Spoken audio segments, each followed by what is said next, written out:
It got ignored today. You added today 20 additional candidates to the previously Yeah. used list of potential justices, quote, in the mold of Scalia, Thomas, and Alito. Among them, Senator Tom Cotton, Senator Ted Cruz, Senator Josh Hawley, people well known to this audience. Why did you want to release them? And you're also calling on Joe Biden to release the names of people he would like to appoint to the U.S. Supreme Court.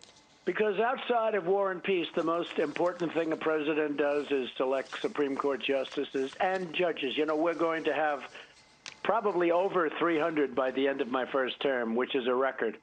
Over 300 federal judges and Court of Appeals judges, too. So that's a number that nobody thought even possible. And we will have that number, and it'll be all confirmed and done and great. And also Supreme Court judges or justices. And the whole country, it depends on these decisions, which way you go, whether you have a Second Amendment or not. I mean, the Second Amendment would be under siege. If I wasn't here, you wouldn't have a Second Amendment right now. You wouldn't have a right to guns. You would, whether you had it or it was just almost totally obliterated, but it would be in a very different form than you have it now. I've kept it totally as it was, and it's something I'm very proud of. And people, I think it's a real voting issue, a Second Amendment. Life, you look at that. So these judges are going to be making massive decisions, and the next president is going to get 1, 2, 3, or 4 justices of the Supreme Court.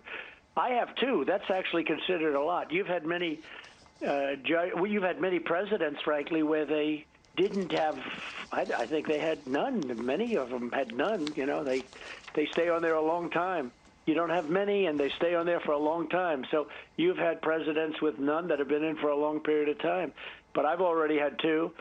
And you could have literally anywhere from 1 to 4 additional. That changes the entire fabric of the nation for many years. You know, they were on the court for 25, 30, 40 years, depending on the age, depending on what age you choose. And frankly, most of them are young because you want to pick young. You want them on as long as you can have them on. So it's a very, very important thing that's happening, and I felt that I should announce the list, and from which I will only pick. So we had 22 or 23, and now I added 20, so we have about 43. And it will only be from that list that I'll pick, whether it's 1, 2, 3, or 4. It'll only be from that list. So everyone can look at that list, and they'll be happy or not happy. Joe has to put up a list. This was something that I came up with the last election. I think it might have been one of the reasons for my success in the election, because people weren't sure, who would I pick? And I actually put out a list of 20 and then 25. And I said, only from that list. Well, only from this list and the previous list will I pick. Joe has to come up now with a list. He should come up with a list. Otherwise, people can't vote for him. But the reason he possibly won't is because he's going to come up with far radical left judges. I mean, these will be people that are very, very far to the left, that are, revolutionary in a sense, I think.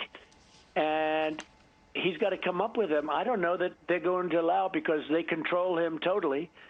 They control Joe Biden. He's not controlled. He's not in control of himself.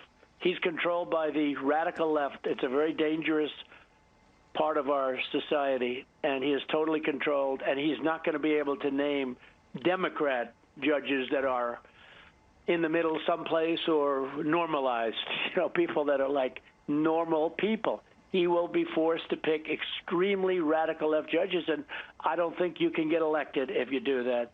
If you do what he has to do, which is name the judges that he's going to pick or the justices soon to be that he's going to pick, I don't think it'd be electable. So he's got a real problem.